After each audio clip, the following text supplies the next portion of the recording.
The old iron key was so rusted that Hazel Bennett had to press her entire weight against the lock before it finally turned. The heavy wooden door groaned open, releasing decades of trapped dust into the afternoon sunlight.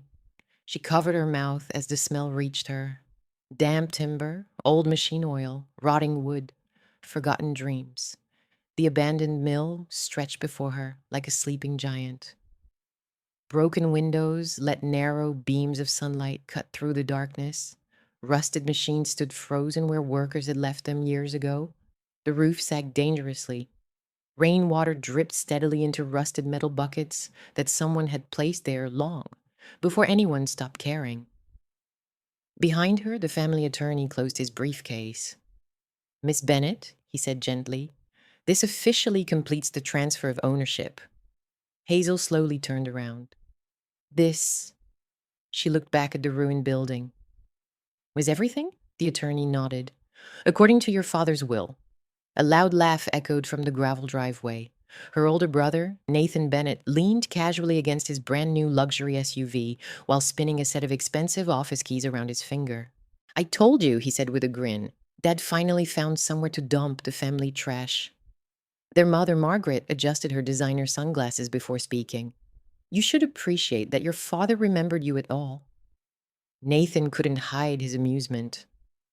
"I inherited the headquarters." He lifted the keys proudly. "You inherited termites." Margaret smiled faintly. "Heck, come on, Nathan. Our reservation is in 30 minutes. Within moments, 3 black SUVs disappeared down the winding country road. The sound of their engines slowly faded. Silence returned. Hazel stood alone in front of the abandoned mill. She looked at the enormous weathered sign hanging above the entrance. Bennett Woodworking Mill. The faded letters were barely readable anymore. A gust of wind slammed the heavy door shut behind her for the first time in her 31 years. She truly belonged nowhere. 8 years earlier. Growing up in the Bennett family meant understanding one painful truth. Nathan was the future. Hazel was an afterthought. Their father, Charles Bennett, had built Bennett Forest Products into one of the largest hardwood suppliers in the region. Business magazines praised his leadership. Employees admired his discipline. Competitors respected his instincts. At home, approval was something Hazel learned not to expect. One evening, she carried home a state-level design competition trophy. She had spent 6 months creating an environmentally sustainable furniture concept that won first place. She placed the trophy carefully on the dining room table. "Dad, I won."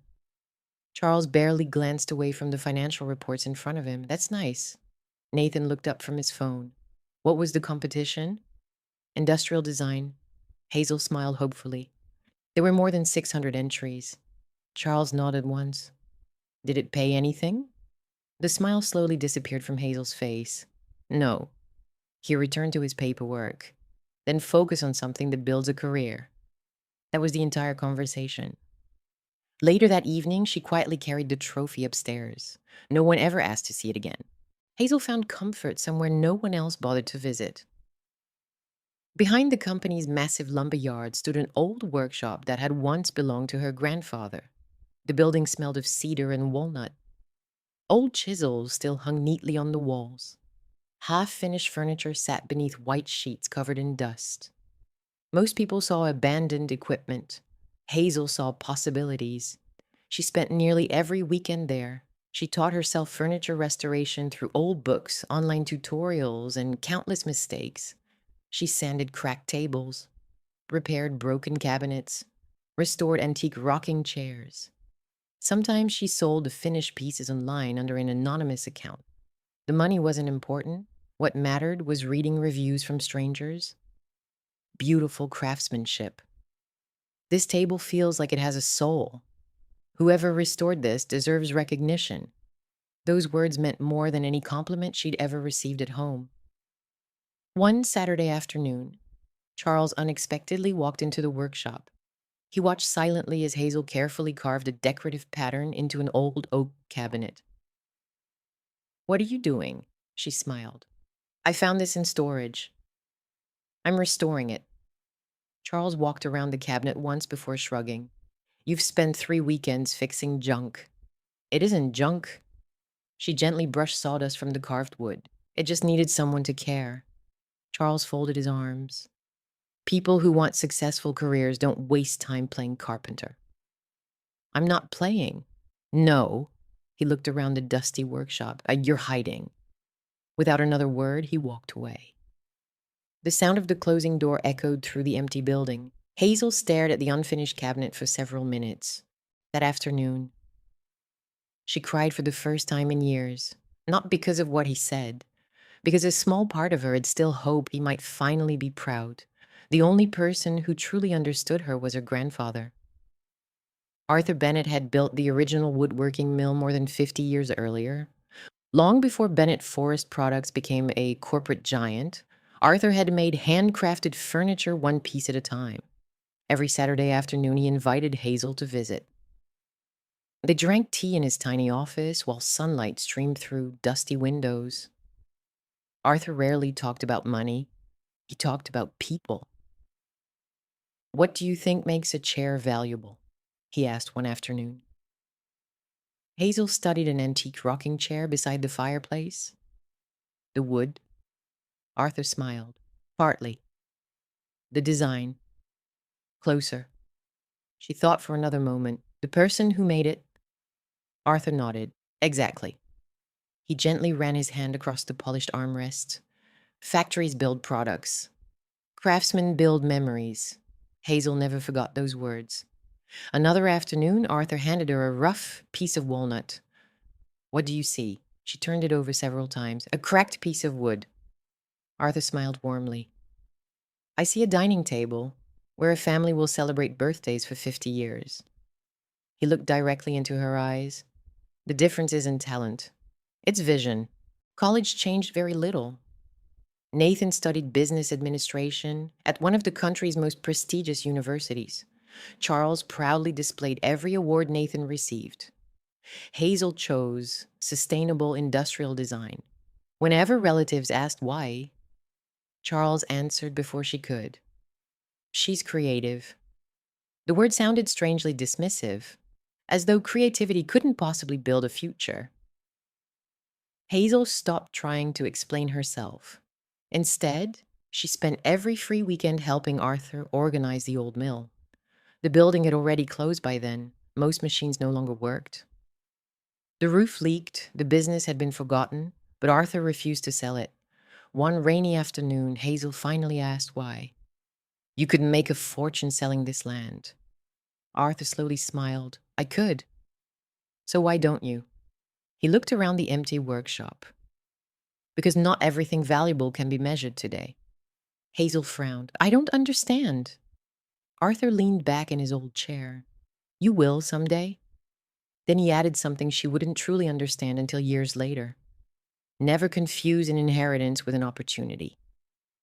When Arthur passed away, the entire town attended his funeral. Former employees, old customers, families whose homes still contained furniture he had built decades earlier. Nathan spent most of the service answering business emails. Charles discussed timber contracts with investors outside the church. Hazel quietly slipped away afterward. She drove alone to the abandoned mill. The old workshop stood exactly as Arthur had left it. She rested one hand against the weathered brick wall. I'll never let anyone erase this place. She whispered the promise into the empty afternoon. The building answered only with silence. 2 years later, everything changed. Charles Bennett suffered a fatal heart attack during a board meeting. The news shocked the business community. Hundreds attended his funeral. Executives praised his achievements. Investors celebrated his legacy. Reporters called him a visionary. Hazel listened quietly. She wondered if anyone there had truly known the man behind the speeches. 1 week later, the Bennett family gathered inside Charles's office for the reading of his will. Nathan arrived wearing an expensive tailored suit that made him look every bit the future CEO. Margaret sat beside him. Hazel quietly took the chair nearest the window. The attorney opened the first folder. To my wife, Margaret Bennett. He listed the family estate, investment accounts, and 40% of Bennett Forest Products. Margaret nodded. The attorney opened the second folder. To my son, Nathan Bennett. He transferred controlling ownership of the company, corporate headquarters, investment portfolio, and executive assets. Nathan smiled confidently, exactly as everyone expected. The attorney reached for the final folder. And finally, to my daughter, Hazel Bennett. The room became completely silent. I leave the original Bennett woodworking mill together with all surrounding property, maintenance obligations, taxes, and existing liabilities. Nathan laughed openly. The old dump? Margaret sighed. Oh, Charles. The attorney finished reading. That concludes the distribution of the estate. Nathan stood immediately. If Hazel doesn't want the property, he looked toward her. I'll give you $100,000. Hazel met his eyes. No. Nathan shrugged. You'll regret that. Maybe. But somehow, she didn't think so. As everyone prepared to leave, the attorney quietly stopped her. Your father left something else. He handed her a small sealed envelope. He specifically instructed that only you should read it. Hazel waited until she reached her car. Inside was a single handwritten letter. Hazel, you will probably believe I made a mistake. Perhaps I did. Your grandfather always insisted that you understood the mill better than anyone else in this family. I never agreed with him. Now I'm no longer certain I was right. The mill may become your greatest burden or your greatest achievement. That choice is yours. Dad, Hazel read the letter 3 times. It wasn't an apology. It wasn't love. But for the first time, her father had admitted he might have been wrong. She folded the letter carefully and slipped it back into the envelope. The following morning, she drove to the abandoned mill. Weeds reached nearly to her knees. Broken branches covered the entrance. An official county notice hung crookedly from the front door. Unsafe structure. Entry not recommended. Most people would have turned around. Hazel unlocked the door anyway. Dust floated through the sunlight as she stepped inside. Every machine stood exactly where Arthur had left it. Near the back office, she found a faded photograph hanging crookedly on the wall. Arthur stood surrounded by smiling craftsmen. Behind them, beautiful handmade furniture filled the workshop. This place hadn't always been forgotten. Someone had once believed in it. Hazel slowly walked into Arthur's old office. She sat in his worn wooden chair as rain began tapping softly against the broken windows. She unfolded Charles's letter once more. Then Arthur's voice echoed in her memory. Never confuse an inheritance with an opportunity. Hazel looked around the silent workshop. Then, for the first time since her father's funeral, she smiled. I think I finally understand. Outside, and the rain grew heavier. Inside, a dream quietly began to take shape. The next morning, Hazel arrived at the mill before sunrise. A blanket of fog covered the property, making the old brick buildings appear almost frozen in time. She unlocked the heavy wooden doors and stepped inside, carrying nothing but a flashlight, a notebook, and a cup of black coffee. Instead of seeing everything that was broken, she began writing down everything that could still be saved. The century-old oak beams supporting the ceiling, the handmade brick walls, the cast-iron woodworking machines, the antique carving benches, even the enormous water wheel behind the mill that had stopped turning decades earlier. By noon, her notebook contained nearly 40 pages of observations. By evening, it contained even more questions than answers. The roof needed replacing. The electrical wiring had to be rebuilt from scratch. The plumbing no longer worked. The county required environmental inspections before any business could reopen. Every estimate made the same thing painfully clear. She didn't have enough money. Not even close. For almost 2 weeks, Hazel barely slept. Blueprints covered the floor of her tiny apartment. Loan applications sat beside stacks of repair estimates. Every calculation ended the same way. Failure. One rainy evening, she closed her notebook and buried her face in her hands. Maybe Nathan had been right. Maybe this place really was impossible to save. Her phone buzzed, a message from her mother. Nathan says he's willing to offer you $250,000 now. Think carefully before saying no again. Hazel stared at the screen for several seconds, then quietly typed one word, no. She turned the phone off. If she was going to fail, It would be on her own terms. 3 days later, Nathan appeared at the mill. He climbed out of his black SUV wearing an expensive tailored coat that looked absurd against the muddy ground. He slowly looked around. You've done absolutely nothing. Hazel smiled slightly. I've done a lot. I don't see it. That's because you're looking at today. Nathan folded his arms. I'm looking at reality. So am I. He stepped closer. I'll make one last offer. She already knew the answer. You don't even know the number. I don't need to. Nathan sighed dramatically. $500,000. The amount echoed through the empty building. $500,000. More money than Hazel had ever possessed. For just a brief moment, she imagined what life would become. A comfortable home, no debt, no uncertainty, no impossible restoration project. Then she looked around the workshop. She imagined Arthur standing exactly where Nathan was standing now. She imagined every craftsman who had worked there, every family who still owned furniture built inside these walls. She slowly shook her head. No. Nathan stared at her in disbelief.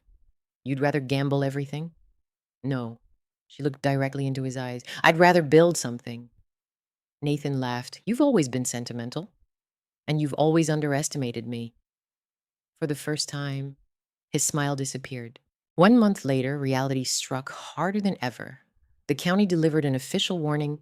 If structural repairs didn't begin within 60 days, the building would be condemned. Hazel read the notice 3 times before carefully folding it. Giving up suddenly seemed reasonable. Nobody expected her to succeed. Nobody would blame her for walking away. That afternoon, she drove to the town library hoping to learn more about the mill's history. Instead, she met someone who would quietly change everything. A young man stood surrounded by old photographs and architectural maps. He looked up as Hazel reached for the same archive box. Oh, he smiled. I'm sorry. I think we're researching the same building. The Bennett Mill? Hazel nodded.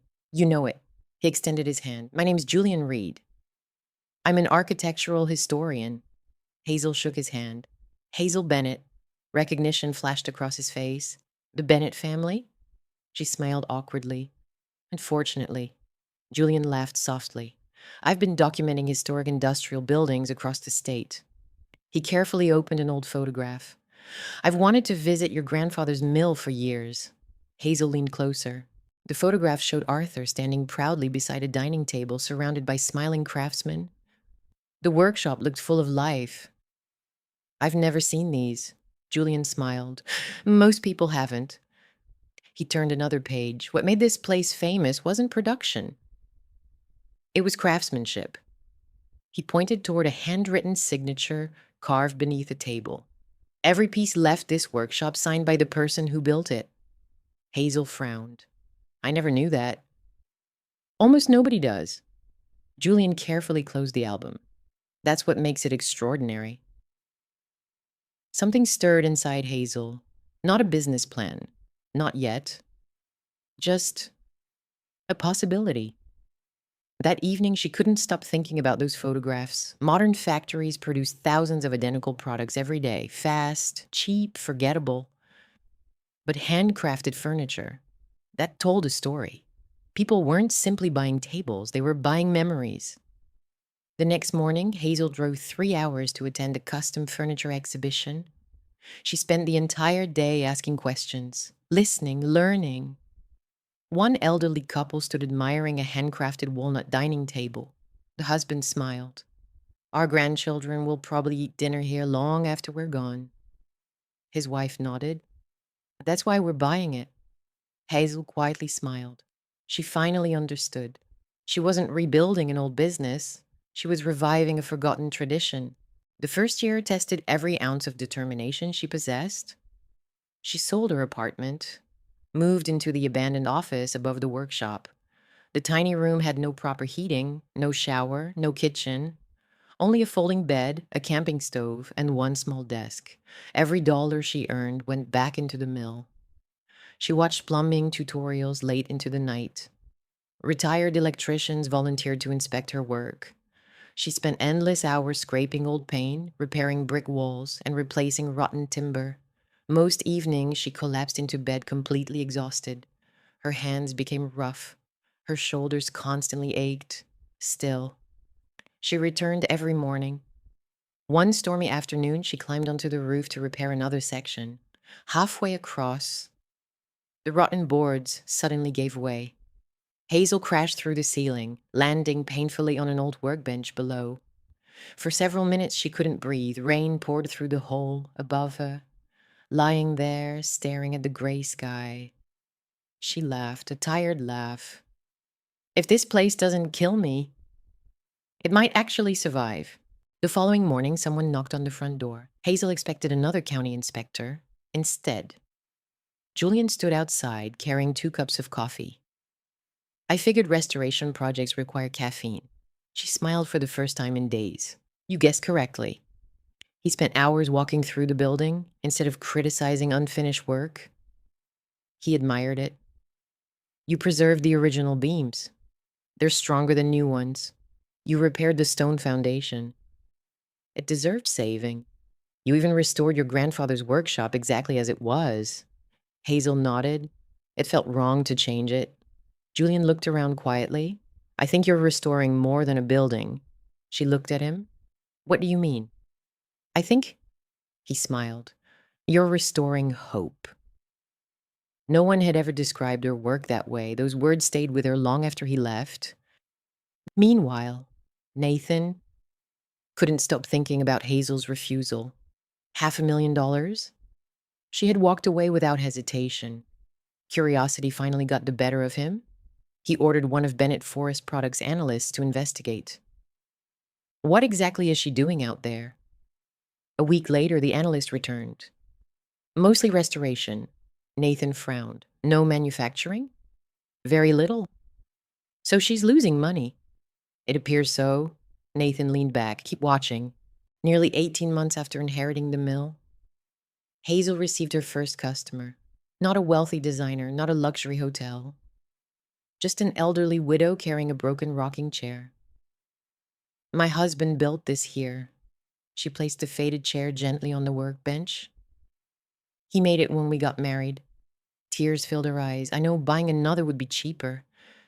Hazel smiled softly. But it wouldn't be this one. The woman nodded. Exactly. 3 weeks later, Hazel returned the chair completely restored. The widow ran her fingers across the polished wood before bursting into tears. You even saved his initials. Hazel had carefully preserved the tiny carving hidden beneath the seat. They belong here. The woman hugged her tightly. I thought I'd lost this part of my life forever. That evening, she shared photographs online, not to advertise Hazel, simply because she was happy. Sometimes, joy spreads farther than advertising ever can. Within days, another customer arrived, then another, then another. Family heirlooms, antique cabinets, century-old dining tables. Word quietly spread. The forgotten Bennett Mill was working again. Business remained modest, money remained tight, but hope had finally returned.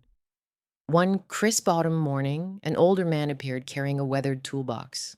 My name is George Walker. Hazel smiled politely. Can I help you? He looked around the workshop before speaking. I worked here when Arthur Bennett owned this place. Hazel's eyes widened. You knew my grandfather? George nodded. I was 20 years old. He gently touched one of the restored carving benches. I never thought I'd hear these machines running again. He looked toward Hazel. If you'll have me, I'd like to work here again. Hazel smiled. I'd be honored. Over the next 2 years, the workshop slowly transformed. George trained young apprentices from the local trade school. Families traveled from neighboring states to place custom orders. Interior designers began recommending Bennett Mill furniture to luxury clients. Articles appeared in regional magazines, then national ones. Hazel designed her first original furniture collection, inspired by Arthur's notebooks. Each handcrafted piece carried a small brass plaque. Built at Bennett Mill, crafted for generations. The waiting list stretched to 6 months. The sound of laughter once again filled the workshop. Arthur had been right. Places remembered. Now, people were remembering too. 3 years after inheriting what everyone called worthless ruins, a luxury mountain resort contacted Hazel. They wanted handcrafted interiors for their newest lodge. Dining tables, library shelves, guest room furniture, reception desks. It was the largest contract the workshop had ever seen. Accepting it meant risking almost every dollar she had. George quietly studied the paperwork. This could change everything. Julian looked at Hazel. Or, he smiled. It's everything you've been preparing for. Hazel looked around the workshop. The apprentices, the restored machines, the photographs of Arthur hanging proudly on the walls. She picked up the pen, then signed. Across town, Nathan was interrupted during a board meeting. His assistant hurried inside carrying a business magazine. Sir, she laid it on the conference table. The cover featured a full-page photograph. Hazel stood inside the beautifully restored Bennett mill, wearing a denim work shirt covered in sawdust. Behind her, young craftsmen worked beneath sunlight streaming through restored windows. The headline read, "The Woman Reviving American Craftsmanship." Nathan stared silently at the magazine, then read every page. By the time he finished, his confidence had disappeared. Because for the first time, he realized something terrifying. His sister hadn't inherited ruins, she had inherited a legacy. And now, the entire country was beginning to notice. The magazine article changed everything. For years, Hazel had worked quietly behind the walls of the old mill, believing that if she focused on quality, the right people would eventually find her. She never expected the entire country to notice. Within days of the article's publication, emails flooded her inbox. Interior designers from New York, historic hotel owners from Colorado, collectors from California, architects who specialize in restoring historic buildings. Some wanted furniture, others wanted partnerships, many simply wanted to visit the mill. Every week, new faces arrived. Some stood silently watching George teach young apprentices how to carve intricate patterns by hand. Others wandered through the restored workshop, taking in the scent of fresh walnut and cedar. More than once, Hazel overheard visitors whispering the same sentence. It doesn't feel like a factory. It feels alive.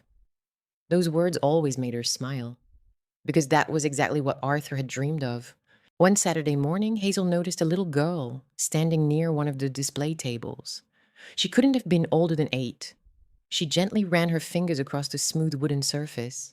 Her father apologized. "I'm sorry. She loves watching people make things." Hazel knelt beside the little girl. "Do you like drawing?" The girl nodded. "I want to build things." Hazel smiled. "So did I." She handed the girl a small block of unfinished maple. "Keep this." The little girl looked confused. "What is it?" "A reminder." "Of what?" Hazel looked around the workshop. "That every beautiful piece of furniture starts as something ordinary." The little girl hugged the piece of wood like it was treasure. Her father smiled. "You probably don't realize this, but she'll remember today for the rest of her life." After they left, George quietly walked beside Hazel. Arthur would have done exactly the same thing.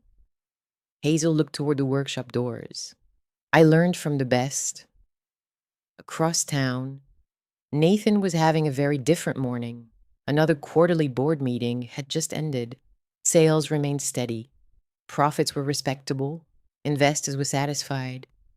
Yet something kept bothering him. Nobody wanted to discuss Bennett Forest products anymore. Instead, several board members mentioned Hazel. One director smiled. "My wife drove 2 hours just to visit the Bennett mill." Another nodded. "My daughter ordered a dining table." "The craftsmanship is unbelievable." Nathan forced a smile. "That's nice." The chairman leaned forward. "You know, I've been thinking." Nathan already disliked where the conversation was heading. "The Bennett name has become valuable again." He tapped the magazine lying on the table. "Your sister has given it a completely different reputation." Nathan folded his hands tightly. "What exactly are you suggesting?" "A partnership." Nathan frowned. "The mill builds luxury furniture. Our company supplies premium hardwood." "It makes perfect sense." Nathan answered immediately. "She isn't interested." The chairman raised an eyebrow. "You've asked?" Nathan remained silent. "You should." That afternoon, Nathan drove to the mill. He parked beside several customer vehicles and looked around in disbelief. The gravel lot had become a beautifully landscaped courtyard. Flower beds surrounded the entrance. Families sat on handcrafted benches beneath young maple trees. Children laughed while watching apprentices through the workshop windows. The abandoned property he once mocked had become one of the town's busiest attractions. Nathan walked inside. Hazel was discussing a custom dining table with an elderly couple. She listened carefully, asked thoughtful questions, never rushed them. When the couple finally left, she turned toward her brother. Nathan, I didn't know you were coming. He looked around. I'll admit, you've done something impressive. Hazel smiled politely. Thank you. I underestimated you. So did everyone else. Nathan laughed awkwardly. I've been thinking. Hazel already sensed where the conversation was going. We should work together. She remained quiet. Our business complement each other. Bennett Forest Products provides the timber. You create the finished products. We dominate the luxury market. Hazel looked directly at him. Where was this enthusiasm 4 years ago? Nathan hesitated. People change. No. Hazel shook her head gently. Oh, opportunities change. Nathan's smile became thinner. You don't have to do everything alone. I'm not alone. She looked across the workshop. George was helping an apprentice repair an antique cabinet. Julian was speaking with customers near the showroom. Employees laughed while carefully loading finished furniture into a delivery truck. Hazel smiled. I already have a family. Nathan's face tightened. You've become arrogant. No, she answered calmly. I finally learned my worth. Nathan drove away angrier than he had ever been. For years, he believed success belonged to him. Now, people admired Hazel instead. That night, he couldn't sleep. He kept thinking about one sentence. I finally learned my worth. Something about it unsettled him, because deep down, he knew it was true. A week later, an unexpected phone call changed everything. Nathan's longtime friend, a commercial real estate developer, called with surprising news. I was reviewing state infrastructure plans today. So, tell me something. Who owns the old Bennett Mill now? My sister. There was a long pause. You may want to look at this. The developer emailed several official documents. Nathan opened them casually. Within seconds, his expression changed completely. A new interstate bypass had been approved less than 2 miles from the mill. A regional transportation hub was also planned nearby. Commercial developers were already purchasing land in the surrounding area. Nathan immediately called back. What does this mean? His friend laughed. It means your sister is sitting on one of the most valuable undeveloped properties in the county. Nathan stared silently at the screen. How valuable? Today? Probably tens of millions. In 5 years? His friend paused, possibly much more. Nathan slowly leaned back in his chair. For years, he had believed Hazel inherited worthless ruins. Now he realized that she had inherited the future. The following morning, he visited his mother. Margaret listened quietly as Nathan explained everything. The land alone could be worth a fortune. She looked thoughtful. And we have to convince Hazel to sell. Margaret looked out the kitchen window. Would selling make her happy? Nathan frowned. This isn't about happiness. I think it is. He sighed impatiently. Mom, she'll never agree. Margaret smiled sadly. Because she loves that place. Nathan stood. Love doesn't pay bills. Margaret quietly answered it paid hers. Nathan had no reply. Still unwilling to accept defeat, Nathan hired attorneys to investigate the property's history. If there's any legal weakness, I want to find it. Weeks passed. Researchers searched through county archives, survey records, property deeds, corporate filings dating back more than 60 years. Finally, one attorney called. We found something. Nathan hurried into the conference room. What is it? The lawyer spread several faded documents across the table. Arthur Bennett's original ownership agreements. Nathan leaned closer. What about them? The wording is unusual. He adjusted his glasses. There may be an argument that portions of the surrounding land were never properly separated from Bennett Forest Products. Nathan's pulse quickened. You mean Hazel might not legally own everything? The attorney hesitated. I'm saying there may be enough uncertainty to not challenge it. Nathan slowly smiled. It wasn't a happy smile. It was the smile of someone who had just found another way to win. Meanwhile, Hazel knew nothing about any of it. She was focused on preparing for the biggest project in the mill's history. The luxury mountain resort had invited journalists, designers, and investors to unveil the handcrafted interiors created by Bennett Mill. Everything had to be perfect. George inspected every dining table one final time. Julian adjusted the display lighting. Apprentices polished every wooden surface until it gleamed. The grand opening exceeded every expectation. Guests walked through the lodge in complete silence. Some gently touched the carved staircases. Others admired the custom library shelves. One architect whispered, "This feels timeless." Another added, "You can't manufacture this kind of craftsmanship." Hazel quietly stepped onto the balcony overlooking the mountains. She finally allowed herself to breathe. Years earlier, she had inherited a collapsing building. Today, she had built something people believed in. Julian joined her. "You should be celebrating." She laughed softly. "I think I'm still waiting for someone to tell me I'm dreaming." He smiled. "You earned this?" Before Hazel could answer, her phone buzzed. A courier had delivered an envelope to the mill. She frowned. "I'll check it tomorrow." She had no idea that envelope would change everything. The following morning, Hazel returned to the mill before sunrise. The workshop was quiet. Only birds could be heard outside.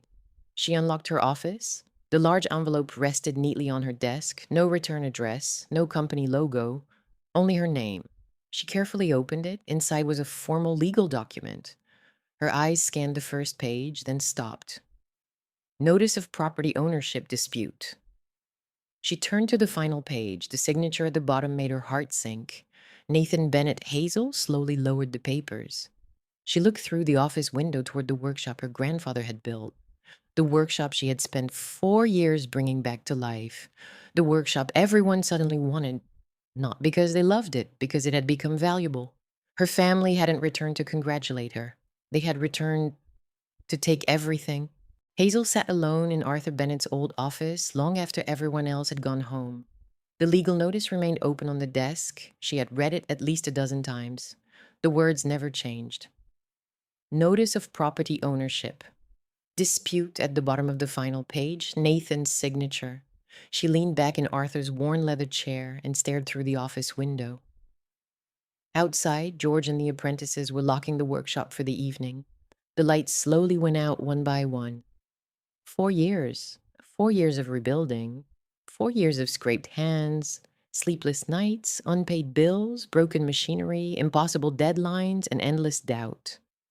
She had survived all of it, yet somehow, the deepest wound had arrived wearing her own family name. The following morning, Hazel gathered everyone inside the workshop.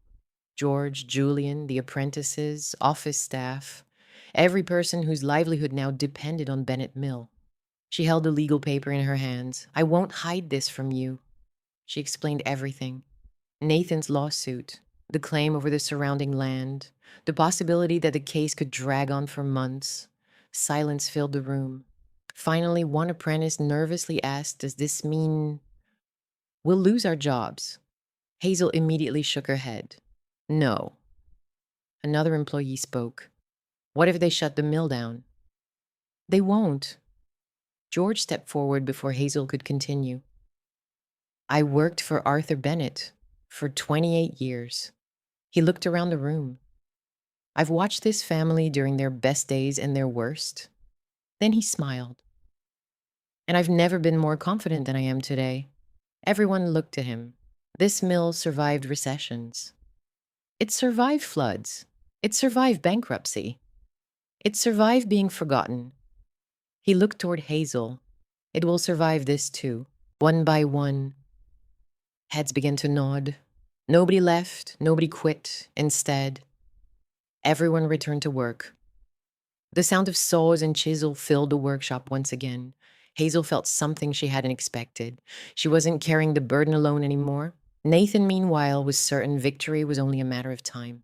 His attorneys assured him they had enough historical inconsistencies to force negotiations, even if Hazel eventually won. The legal expenses alone could pressure her into selling. That was all he wanted. He didn't need the mill, he wanted the land. The developers had already begun calling him. One of them slid a proposal across his desk. If you acquire the property, we'll purchase 80 acres immediately. Nathan stared at the number. $42 million. He tried not to smile. His friend noticed anyway. I told you that land is a gold mine. Nathan nodded slowly. The funny part? My sister still thinks it's about the mill. News of the lawsuit spread through town within days. Customers walked into the workshop carrying newspapers. Neighbors stopped Hazel on the street. Even reporters began waiting outside the entrance. One afternoon, a television crew approached her. Miss Bennett, do you believe your brother is motivated by greed? Hazel politely smiled. I don't discuss family in front of cameras. Do you have anything to say about the lawsuit? Yes. The reporter lifted his microphone. Hazel looked toward the workshop. We still have furniture to build. She walked away. The interview aired that evening. It lasted less than 15 seconds. Ironically, those 15 seconds made people admire her even more. A week later, Margaret arrived unexpectedly. She found Hazel repairing one of Arthur's original carving benches. For several moments, she simply watched. You've become a lot like your grandfather. Hazel smiled without looking up. I've been told that's a compliment. Margaret laughed softly. Then her expression grew serious. Nathan told me about the lawsuit. I know.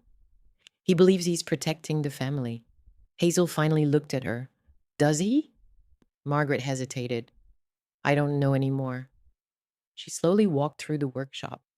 Young apprentices were learning hand carving. Customers wandered through the showroom. George patiently explained restoration techniques to a group of visitors. The building felt warm, full of life. Margaret quietly whispered, I remember when this place sounded like this. Hazel stopped sanding. You used to visit? When you were little.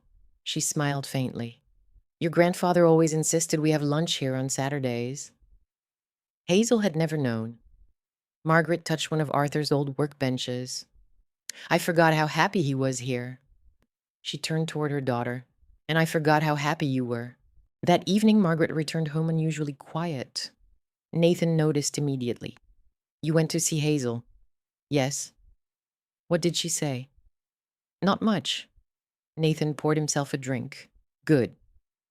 I hope she understands she can't win this. Margaret looked at her son. Why are you doing this? Nathan frowned. I already told you. No, she answered gently. You told me about property values. I'm asking why you're willing to destroy your sister. Nathan looked away. This isn't personal. Margaret quietly replied. I think it became personal years ago. Neither of them spoke again that evening. The lawsuit moved quickly. Attorneys requested decades of financial records, property surveys, corporate filings, old tax documents. Most of the paperwork was stored in boxes no one had opened in years. Hazel spent entire weekends sorting through dusty files inside Arthur's office. Julian arrived every afternoon after finishing work at the Historical Society. He carefully organized maps while Hazel read through handwritten ledgers. This is unbelievable. He held up an old payroll book. Arthur documented everything. Hazel smiled. He never threw anything away. George overheard them and laughed. That's because Arthur believed every piece of paper had a story. Then his smile slowly faded. His eyes drifted toward a locked wooden cabinet standing in the corner. I almost forgot. Hazel looked up. What? George walked slowly across the room. He removed an old brass key from his pocket. Arthur gave me this before he passed away. You've had that all these years? George nodded. He told me. He unlocked the cabinet, to give it to the person who loved this place more than its value. The door creaked open. Inside sat several leather journals tied neatly with faded ribbon. Beside them rested a large, rolled blueprint. Hazel carefully picked up the first journal. Arthur's handwriting covered every page. Notes about furniture, employees, customers, dreams for the future. Tucked inside one journal was an old photograph of Arthur and a teenage Hazel restoring a broken rocking chair together. She smiled through tears. I remember this day. George nodded. He did too. Julian carefully unrolled the large blueprint across the table. Everyone gathered around. It was the original survey Arthur had commissioned more than 50 years earlier. Unlike modern maps, every boundary had been drawn by hand. Julian's eyes widened. Hazel. She looked closer. Written beside Arthur's signature were several words. The mill property and surrounding woodland shall remain permanently attached to the workshop for future generations of craftsmen. George slowly removed his glasses. I've never seen this before. Julian immediately reached for his phone. We need your attorney. Now. 2 days later, Hazel's legal team carefully examined every page. The senior attorney looked up with a smile that Hazel hadn't seen in weeks. He gently tapped the blueprint. Changes everything. Hazel leaned forward. How? The lawsuit depends on uncertainty. He looked directly at her. This removes the uncertainty. The room fell completely silent. Then the attorney smiled wider. If the court accepts this document, Nathan doesn't have a case. Across town, Nathan received a phone call from his own lawyers. Their voices sounded different, less confident. We've received additional evidence from your sister's legal team. Nathan frowned. So? A long silence followed. Finally, the senior attorney answered quietly, I think we have a problem. Nathan stared silently across the conference table as his attorney closed the thick folder of documents. What kind of problem? He asked. The attorney took a slow breath. Your sister's legal team found Arthur Bennett's original property survey. Nathan shrugged. So challenge it. We've already examined it. And? It appears authentic. Nathan leaned forward. That doesn't mean the judge will accept it. No, the attorney admitted, but if the court believes Arthur's original intent was to permanently keep the mill and surrounding woodland together. He hesitated. Our entire argument collapses. For the first time since filing the lawsuit, Nathan felt genuine fear. The following week, the courthouse became the center of attention. News vans lined the streets before sunrise. Local newspapers called it the Bennett family inheritance battle. Business reporters described it as one of the most important property disputes the county had seen in decades. Hazel ignored every headline. She arrived early, carrying nothing except a small leather folder. Inside were Arthur's journals, Charles's final letter, and one faded photograph of Arthur standing proudly in front of the mill. She wasn't carrying evidence. She was carrying the people who had believed in her. The courtroom filled quickly. George sat quietly in the front row beside Julian. Behind them were every apprentice, every craftsman, and several longtime customers. No one had been asked to come. They simply wanted Hazel to know she wasn't standing alone. Nathan noticed the crowded gallery. He looked behind him. Only his attorneys were there. Not a single executive from Bennett Forest Products had come. Not one business partner, not one developer. For the first time, he realized something uncomfortable. People had supported his success. They hadn't supported him. The judge entered the courtroom. Everyone stood. After reviewing the case, she looked toward Nathan's attorney. You may begin. Nathan's attorney confidently presented charts, surveys, and corporate records. He argued that the surrounding woodland had never been properly separated from the family's commercial holdings. The property's current value has increased dramatically due to recent infrastructure development. The judge nodded politely. I understand. Then Hazel's attorney stood. We agree that the property's value has increased. She paused. But value does not determine ownership. She carefully placed Arthur's original blueprint on the evidence table. The original owner already answered that question over 50 years ago. The blueprint was projected onto a large courtroom screen. Every handwritten note became clearly visible. A quiet murmur spread through the room. Next came Arthur's journals. Hazel's attorney opened one carefully. Your Honor, I would like to read a brief passage written by Arthur Bennett. The judge nodded. She read slowly. A workshop should never belong to the person who wants the quickest profit. It should belong to the person willing to protect it after everyone else has forgotten why it matters. The courtroom became silent. She turned another page, another entry. Hazel doesn't see broken furniture. She sees families gathering around the tables that haven't been built yet. Hazel lowered her eyes. She had never known Arthur believed in her that deeply. George quietly wiped tears from his face. Nathan's attorney stood. Your Honor, these journals are emotional. They're not legal documents. Hazel's attorney smiled. I agree. She carefully lifted the original survey. This is. The courtroom clerk verified the signatures. A historical preservation expert confirmed the paper, ink, and survey stamps matched records from the period. Then the county archives director testified. We compared this document against archived land records.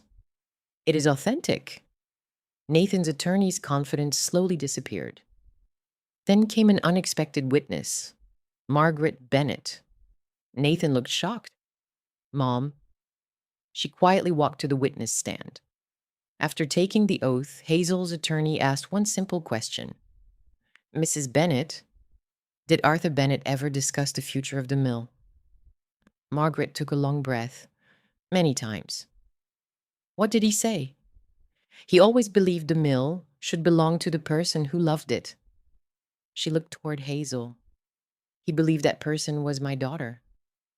Nathan immediately stood. Objection. The judge looked at him. On what grounds? Nathan opened his mouth, then closed it again. He slowly sat back down. Margaret continued speaking. I stayed quiet for too many years. My husband favored our son. I allowed it. My daughter was overlooked. I allowed that too. She wiped away a tear. I won't stay silent again. The courtroom remained completely still. Even the reporters stopped typing. After hours of testimony, both legal teams delivered their closing arguments. Nathan's attorney focused on technical interpretations. Hazel's attorney focused on evidence. Finally, she held up Charles Bennett's final letter.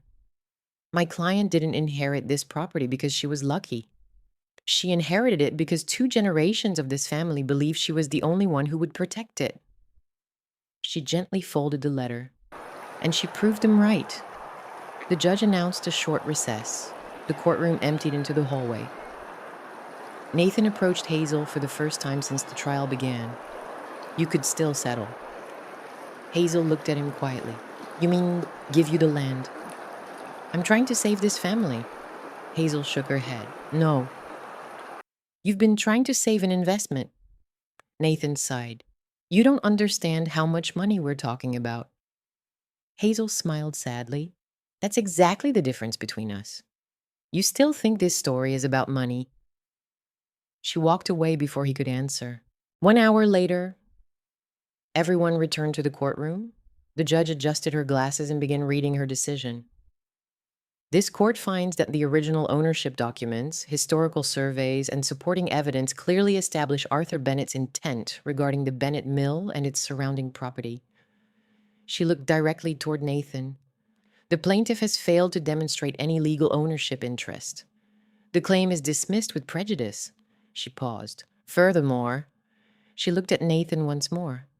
The court orders the plaintiff to reimburse the defendant for legal expenses incurred as a result of this action. The gavel struck. Case closed. Outside the courthouse, reporters surrounded Hazel. Cameras this way. Miss Bennett, do you have a message for your brother? Microphones surrounded her. Flashing lights reflected in every direction. Hazel smiled gently. My grandfather taught me that every piece of wood tells 2 stories. The reporters waited. One story is about where it came from. The other is about what someone chooses to build with it. She looked toward the courthouse doors. My family gave me broken pieces. I simply chose to build something better. Without another word, she walked away. The interview became national news that evening.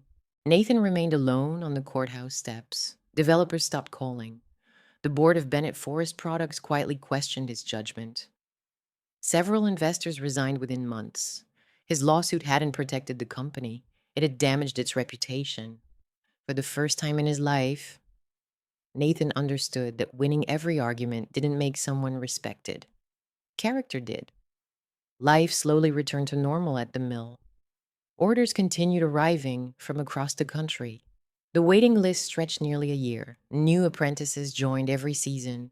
The sound of handcrafted tools echoed through the workshop from sunrise until evening. One afternoon, another developer visited Hazel. "I'll offer $60 million." She smiled politely. "I'm not selling." "You haven't heard the full offer."